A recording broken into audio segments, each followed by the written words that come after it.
Hi guys, and welcome to a new episode of Let's Pause to Listen. This video is inspired by one of my most favorite YouTube videos out there and that you can enjoy on George Wheatman's channel Super Bunny Hub. It is his analysis on my most favorite game of all time, Metal Gear Solid 3 Snake Eater.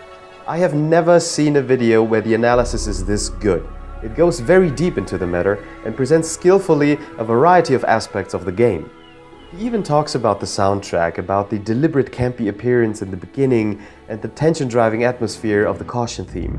How the music is really working together with the game to create a 60s vibe, John Rambo, James Bond kind of feeling. Really great stuff, and I could not agree more. If you have no idea of the plot, play the game. If possible, take the new versions because you will have a far better experience with the new movable camera. All in all, the soundtrack is pretty amazing. But Harry Gregson-Williams and Norihiko Hibino, the composers, forgot one big character in the game entirely. The wonderful, the one and only, the boss. In my opinion, the most important character of the entire game is the boss. She unfolds the story, she is the plot twist, and she is the ultimate sacrifice. The strongest person on the screen. She alone owns Snake, Vulcan, Ocelot, and all others by herself. She knows her role, her mission, the puppet master. She plays everybody like a damn fiddle. All events that happen in the game are practically supervised by her, to help the US to satisfy the demands of the Soviet Union. And what does the music do to acknowledge that? Well, basically nothing.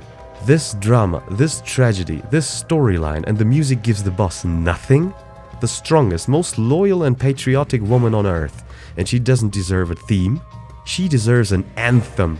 Compared to the boss, Naked Snake, Ocelot and Eva are noobs. Of course they are all very talented soldiers, spies and whatnot. Snake even wins the final fight against the boss. Eva manages to triple cross the entire cast of the game, but with one exception, she couldn't fool at all: the boss. This game wanted to show the beginning of Big Boss, and in a way it does of course, but up to the big change in the plot at the very end of the game, he is nothing more than just a gifted soldier. His start as Big Boss is when he realized the greatness of the boss's sacrifice and the insensibility of the US government towards even their most valuable soldiers. But until this point, the boss is the main character. Therefore, what is wrong with this game? A boss theme is missing. It does take quite some time to get through the game with all the great and long cutscenes, but this offers enough space where such a theme could have been placed. It would be military-based music, trumpets, military snare drum, and sad in tone. Nothing what the military orchestra would play on happy occasions.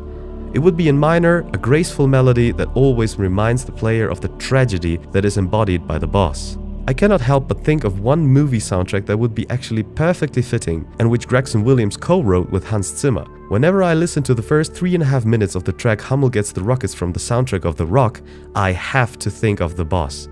This track has everything that I would have loved to hear in a boss theme. First, this unbelievably beautiful military melody, and then the sad trumpets, full of grief and loss. I love it. Simple, easy, gorgeous. And I just don't get why Gregson-Williams didn't do something similar for the boss. He could have made the theme like this one and then spread it across the entire game to give it a boss-themed blanket. So you would be acoustically aware of the fact who is the boss. These things are called stylistic elements for a reason. You can play with them, you can try new things with them. The sky is the limit. It's not that I'm saying that with a theme, the game would be perfect. No, the game is perfect as it is. But with a theme for the boss, which would be exclusive for MGS3, my ratings for the game would be 11 out of 10. And to be absolutely clear, I'm not saying that anything of the existing soundtrack sucks.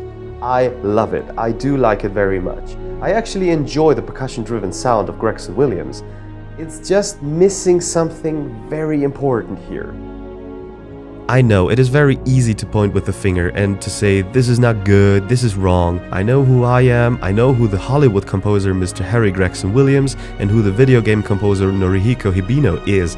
But with all due respect for these guys and for the love of God, if you have the once-in-a-lifetime opportunity to work and contribute your music to such a game, you make damn well sure that you do not forget the main character. Thanks for listening.